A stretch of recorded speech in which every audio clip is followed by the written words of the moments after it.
Champion trophy 2025 టీమిండియాకు big shock. Champion trophy నుంచి Jasprit Bumrah out. Champion ట్రోఫీలో గ్రూప్ స్టేజ్ మ్యాచ్లకు team India star bowler Jasprit Bumrah అందుబాటులో ఉండకపోవచ్చని తెలుస్తుంది. అతను వెన్నునొప్పితో బాధపడుతున్నాడు. ఐసీసీ ఛాంపియన్ ట్రోఫీ ఫిబ్రవరి 19 నుంచి ప్రారంభం కానుంది. పాకిస్తాన్ ఆతిథ్యమిస్తున్న ఈ టోర్నీలో టీమిండియా ఆడే మ్యాచ్లన్నీ దుబాయ్ వేదికగా జరగనున్నాయి. టోర్నీకి సంబంధించి గత నెలలోని షెడ్యూల్ సైతం విడుదలైంది. ఫిబ్రవరి 19 నుంచి మార్చి 9 వరకు మ్యాచ్లు జరగనున్నాయి.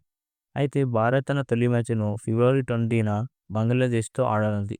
భారత్ వర్సెస్ పాకిస్తాన్ మ్యాచ్ 23 ఫిబ్రవరిన ఆడనుంది.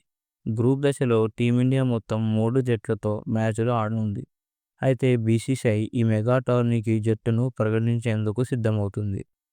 కొన్ని రిపోర్ట్స్ ప్రకారం ఛాంపియన్ ట్రోఫీలో గ్రూప్ స్టేజ్ మ్యాచ్లకు బుమ్రా అందుబాటులో ఉండకపోవచ్చని తెలుస్తుంది. అతను వెన్నువాపు కారణంగా ఇబ్బంది పడుతున్నాడంట.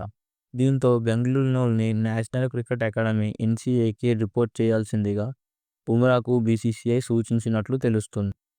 బుమ్రాకు కనీసం 3 వారాల వరకు రెస్ట్ ఉండాలని డాక్టర్స్ తెలిపారు. బుమ్రా గ్రూప్ స్టేజ్ మ్యాచ్లకు అందుబాటులో ఉండకపోవచ్చు, కానీ తను నాకౌట్ మ్యాచ్ ఆడవచ్చు. దానికి తాను తన ఫుల్ ఫిట్నెస్ అందుకోవాలి. ఎంతమంది మీరు బుమ్రా జల్దీ కోలుకొని మన ఛాంపియన్ ట్రోఫీ ఆడాలని కోరుకుంటున్నారో కామెంట్ రూపంలో నాకు తెలియజేయండి. అంతవరకు మరో కొత్త వీడియోతో మళ్ళీ కలుద్దాం. Bye guys.